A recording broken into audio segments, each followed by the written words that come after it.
Hey everyone, welcome to Life with Tim.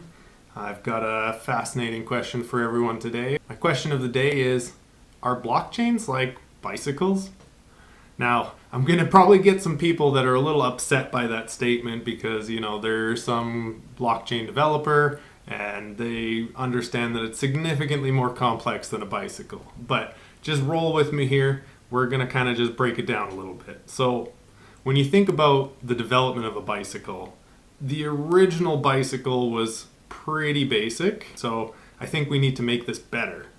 Now, this is kind of also playing out in the blockchain space. There was one blockchain that was created originally, and then eventually people were like, hey, I think we could probably figure out a more useful way for this technology to work, so more blockchains have started to be created. So much like with bicycles, there's, all kinds of variations of bicycles that don't work for every situation, but there's one for various specific situations. So you got mountain bikes, you got BMX for cool stunts and sports and stuff like that.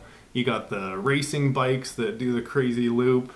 They're not all interchangeable though, right? So you can't use a mountain bike to go do a racetrack with because someone in an actual racing bike is probably going to kick your butt. And this is also much like blockchain. Like, people are kind of looking at the rise of blockchains and the cryptocurrencies that are coming along with them and going, are these all the same? And the reality is, no, they're not. They're operating on multiple different blockchains. And this is where it starts to get a little more complex because you've got like the Bitcoin blockchain, the Ethereum blockchain, the Polygon blockchain, and hundreds of others that are being created by the day. But what you have to start wondering is, much like a bicycle, if I buy this BMX, can I use it to actually race in the velodrome course? And answer is probably going to be no. You can try, but it's not going to work very well. And I kind of ran into some of these things when I first got into cryptocurrency.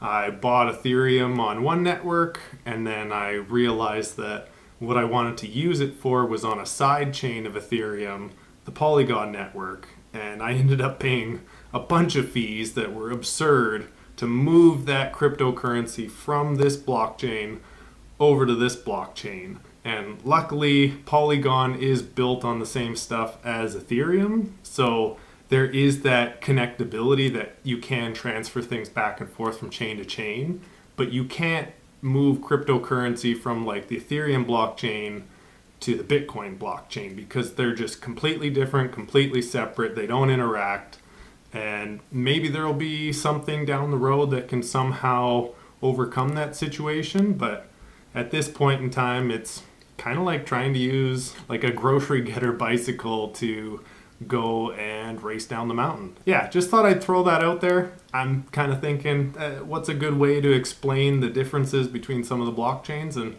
I think you could think of it kind of like bicycles. Like, it's a pretty simplistic analogy, but hey, at least it kind of gets you a little rundown of the differences between some of them and why buying one cryptocurrency might not be a great idea, because when you look into the use case of that cryptocurrency, you find out that it's fairly limited use and you're not really going to be able to use it for what you hope to use it for. So just something to keep in mind. If you thought this was kind of an interesting analogy, be sure to like and subscribe, shout out in the comments. Maybe spit out some other analogies that you think that, blockchain is kind of like. Let's try to keep it civil though, because, this is new technology. I know there's some haters and there's some people that are diehard fans of it. So let's just get the conversation going and let's have some fun.